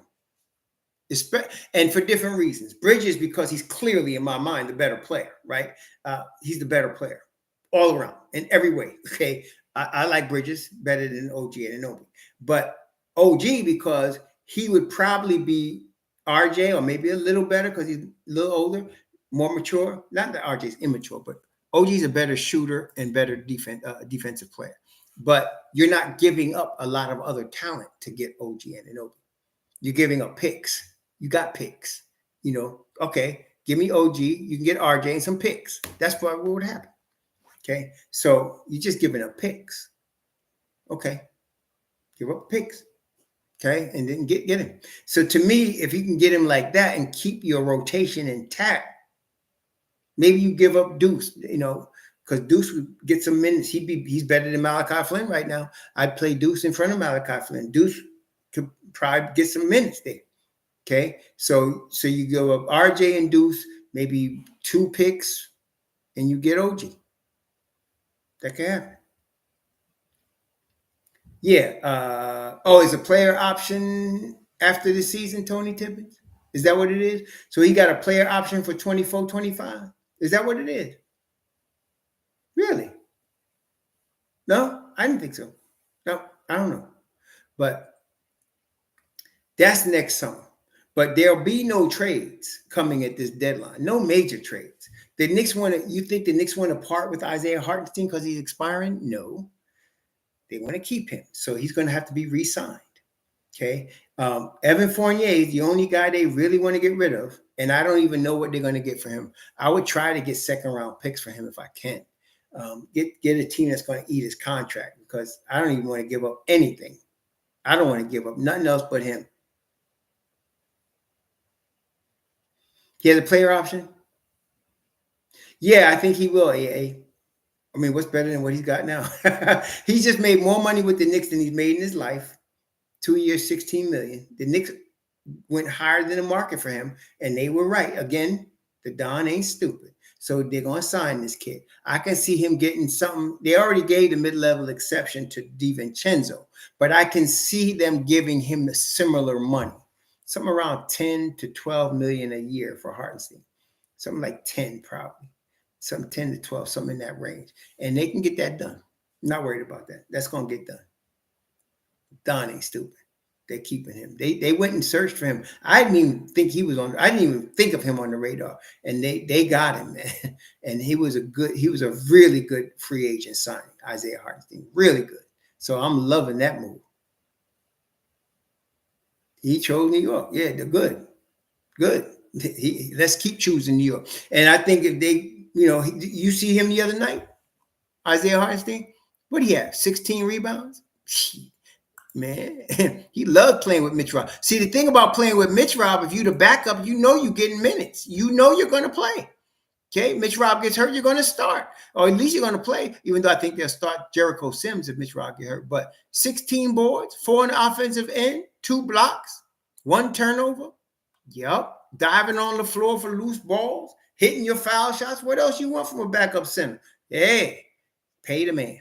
And let's keep him. I think probably 3 years, 32 million, 4th year team option. That's what's going to come right there. 3 years, 32 million, 4th year team option. That's what's going to happen with Isaiah Hartenstein. Y'all know that's how the down flow. So that's what's going to happen. That's what's going to happen, man. Yeah, and that's what thank you, Chris Hauser, coach. That's exactly right. The Knicks got value up and down the roster, and he's going to always look for value. That's what the Don does. He's not going to overpay for anybody. He's going to get value in every move he makes, and you got to love that. No, Flizzy Flex. That'll not happen. Flizzy Flex, come on, man. Sims is ready for what? Do you know Sims is older than Hartenstein? Sims is reaching his prime right now. So, no, he's not going to play in front of Isaiah Hartenstein. He will start for Mitch Rob. Hartenstein is the fixture at the backup 5. But I can see Sims starting if Mitch Rob can't play. Because that's what they did last year. I could see Sims starting at the 5. Yeah. And just keeping the bench solid with Isaiah. Now you're going to have Grimes, Isaiah, IQ, and Josh Hart. They keep that unit. Don't mess with it, and they ain't going to. I can see them starting Sims. Because Sims is guaranteed to start probably, like I said, 8 to 10 games a year because of Mitch Rob's injuries. You know he's going to miss some games, period. Okay? So they'll be all right. They'll be all right, man. No, I think we're good. We're good there. We're good there. So we talked about hit and misses. We talked about trades. Yeah, I think we covered everything. So the next game is in Madison Square Garden against Toronto. I'm tired of predicting wins. I don't like doing it, and it hasn't helped us. So I'll just say it should be a competitive game. Okay? It should be a competitive game. Just leave it like that. Brunson might be hurt. I think you're right. He's not going to go 0 for 5 and 1 for 5 in 2 consecutive games. Something's wrong. He's got to be hurt somewhere. It could be anything. You know, the boy is always hitting the ground. Could be his shoulder. Could be his ankle. We never know. He is never going to tell you. So it is what it is. But if he had to miss a game, I am not concerned. I have all the confidence in the world in our brother, Emmanuel Quickly. Not worried about that at all. Not at all. Okay. Yep. That's right, Andrew Abraham. This is the league. It's going to be a competitive game at home against Toronto. That's what I'll say. That's it. Okay. Yeah, but he was, you know what, Chris Hauser, I heard that, and to me, people making, look. Y'all heard the story of the frog and the scorpion? You heard the story of the frog and the scorpion? You didn't? Let me tell you the story of the frog and the scorpion. So the scorpion was on one side of a river, and he wanted to get to the other side. And the frog was getting ready to get in the water because the frog could swim to the other side. So the scorpion asked the frog, look, man, can you give me a ride to the other side of the river? The frog said, I would do it, but you're going to sting me, and I don't want you to sting me, so no. Frog said, no, man, I need to get to the other side of the river. It ain't about stinging you. So he convinced the frog. So the frog put the scorpion on his back, and they went across the river. They get to the other side, and as soon as they get clear of the water, the scorpion stings the frog. And as the frog is going out, he said, I thought you said you wasn't going to sting me. And the scorpion said, well, you already knew I was a scorpion, right? So for people to be complaining about Thibs playing his players all the way to the end of the game, what, you think he's going to change? You've never seen him do that before? You've never seen him do that before? What, are we supposed to be shocked that he played Brunson to the final minutes? Really? Yes, he can get hurt, okay. But we already knew he does that. This is Thibs. He does it. That's what he does. He's not changing. It's like the same guy. Well, maybe, he should be a 10-man rotation. Yeah, I agree. But this is Thibs, right? Oh, maybe if we drafted Jaden Ivey, he'd start at the 2. And I said, what, are you crazy? This is Thibs, right? What rookie starts with Tom Thibodeau? What rookie starts? Okay, so this is Thibs. This is what he does. You don't like it. I don't like it. But I ain't gonna whine. Why waste time whining about something you can't? You see, brethren, bit of raw philosophy here. Why do you get upset about things you can't control? Does that make sense, y'all? Why would you get upset about things you cannot control? You don't control what Thibs does. And yet he's been around long enough that you know what he's going to do. He's predictable. Just like now we were talking about Leon Rose. He's predictable. He's not going to overpay for anybody, period. He's not going to do it. I don't care what these talking heads talking about. It ain't going to happen. He's got a price in his mind. That's his number. If you meet the number, we can work. If you don't, walk. Keep stepping. And Thibs is going to do Thibs. His teams are going to be defensive oriented. He'll make changes to make sure that works. He gonna be thinking he's gonna win the game. He's down by 30 with 2 minutes left, and he's still gonna try to play his starters. That's in his first game of back-to-back. That's what he's gonna do. Okay? So let's stop tripping. We can't control things we can't control. And you already know what's coming, so why argue about it? I don't understand it. No, Mike Everhart. You know why I did not speak on Donovan Mitchell in 2024? Because I don't want him. That's why. I don't want him. Yeah, okay, cool. More power to you. He's president of the D. Mitchell High. Good. I don't want him. And I don't want to talk about getting him. He's a bad fit. He's not going to help the Knicks win championships.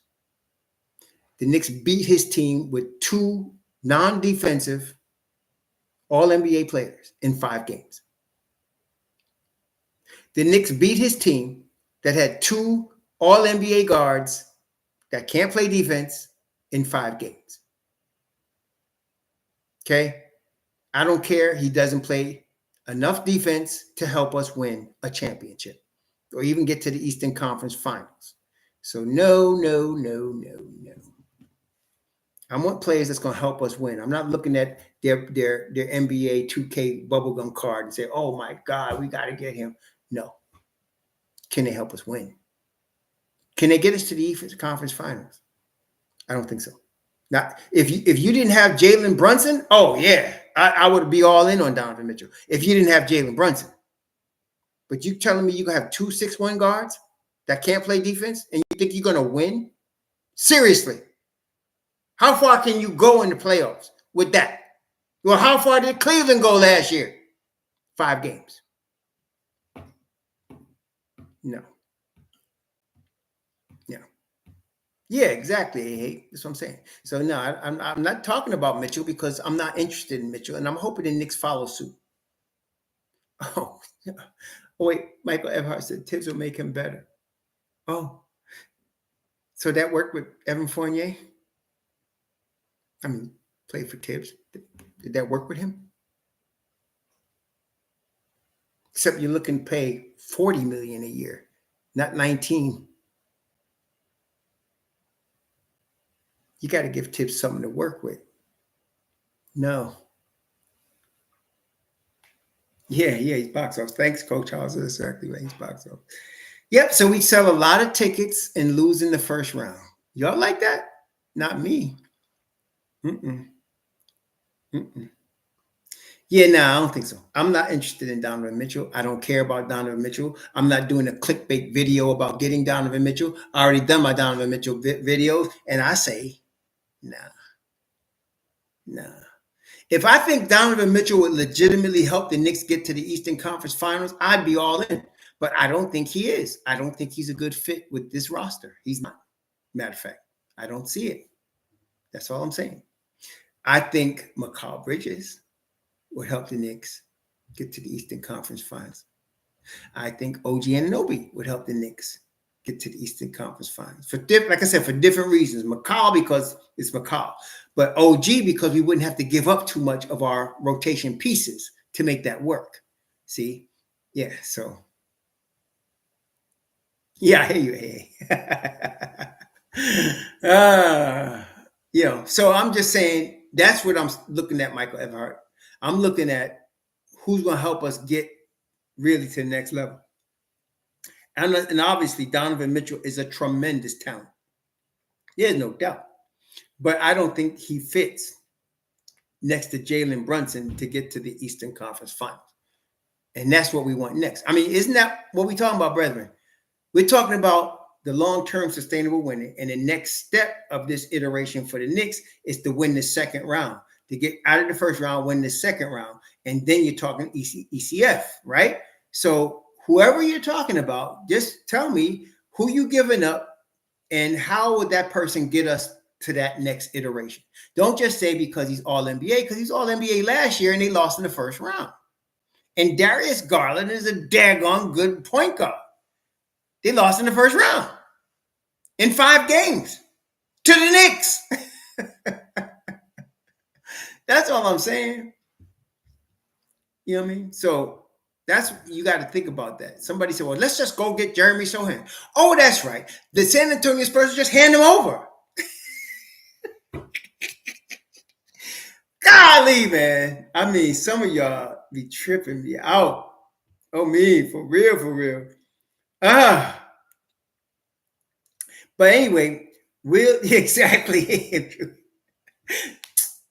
While we're looking at San Antonio, if we're gonna pick up Jeremy Sohan, right? We might as well get Victor Wembanyama, right? Pick him up too. Hey, listen, we can give him Jericho Sims and Deuce McBride.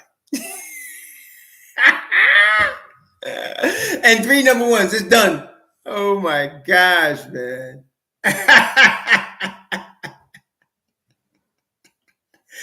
Oh gosh. Anyway, what I'm saying, we're going to be able to evaluate. We'll be able to evaluate at the end of the season and take a good look at what we need. And I'm thinking, based on everything that we see now, and that could change, Mikal Bridges. If the Nets don't make the playoffs, now if the Nets make a run in the playoffs, all bets are off. Then Mikal is staying, and they're going to continue to go with what they got.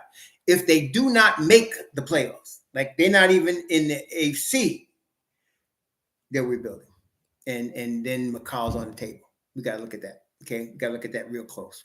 See, okay, but we'll make those decisions once the season is over and we see what we got. I think the Knicks are going to do pretty good this year. I still like the Knicks this year. I like our chances. I like the way. I don't care they just lost 2 straight to Boston and Milwaukee. I don't care. I like our chances. Okay. Yeah, that's what I'm saying. So, well, no, that's not true either, Kevin Jr. What does Cleveland have right now? They got all NBA defender in Jared Allen. They got a future superstar who can defend now in Evan Mobley. They got another high-level defender in Okoro. They had that last year. They got coming off their bench Caris LeVert. They had that last year, and they lost in the first round. So no, Mitchell, Randall won't help. No defense at the point of attack. In order to get defense at the point of attack, you need the 2 guard to make up for the weakness at point guard. That's how you do it. So that's why they had Grimes out there. Now they got Donte out there. But you wanted a 2 guard to make up.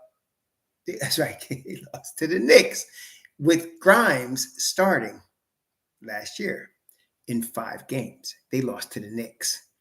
Okay. So no. Mitch Robb and Mikal and Juju won't help no defense at the point of attack. They just won't. That's all I'm saying. So to say, oh, we can get Mitchell and the guys we got underneath the basket going to help us, no, they won't. They won't. Okay, but I'm very high still on the Knicks. To me, this is just part of the process. This is a long 82-game season. Don't start jumping off bridges when they lose. Don't start tripping when they go on a little losing streak. And don't start thinking they're going to go 82-0 when they go on a winning streak. It's a long process. The Knicks are going to grind, man. That's one thing we like. That's right. The Knicks are going to grind. And so they're going to grind every game. They're going to get better as the season goes on. And I'm very confident in Mr. Thibs to make the right decisions. I did not like the Grimes move, but I respect what he's doing. And I got to say, looking at it objectively, taking my emotions out of it, I can see how it's going to work. Okay? I get it. And I understand why, because the 2 Villanova kids love playing together. And then you got Emmanuel Quickly and Grimes, the best combination you got statistically playing together. So let's see how it rolls. I'm good. Let's go. I like that energy, Blair V. I like that energy. Let's see what we got. Let's see where we're going, man. So it's been cool hanging out with y'all as usual. I got to go eat my dinner and still go visit my daddy today and continue to make plans to get him out of that hellhole he's in. Thank you for your well wishes. And we will be talking soon. Tomorrow night, the Knicks play Toronto. I got my sweat top on. It's not that bad, actually. I'm tripping. It's probably 70-something degrees right now here. which, you know, I'm spoiled rotten. That we done had 100 degrees from June all the way to September. It's actually, my thing is saying it's 78 and raining right now. So it's not as hot. I'm probably going to put my t-shirt back on. But yeah, thank you, Kevin J. Thank you, my man, Organic Fanatics. I was telling him how we caucused last night on these next summer moves. Watch Organic Fanatic. He know what he's talking about. Sometimes he hang out with some people that are a little crazy. But he know what he's talking about. Malik, my brother, stay safe, man. Enjoy Coach Hauser, AA, Nancy Stevenson. Thanks. Michael Drake, my man. Guilford McCormick, my man. How y'all doing? The time is now. Who else we missing? Coach Hauser, Alex Gonzalez, Cash Out James, all of y'all. Thanks for hanging out, man. Flexi Flex, Flizzy Flex, Robert Woodard, Michael Everhart, the tribe or the Michael Everhart or the Mitchell tribe, Mitchell Hive. All right, got you. All right. And the rest of y'all, please enjoy the rest of your weekend. Be safe out there, but enjoy yourself. Life is short. Sure.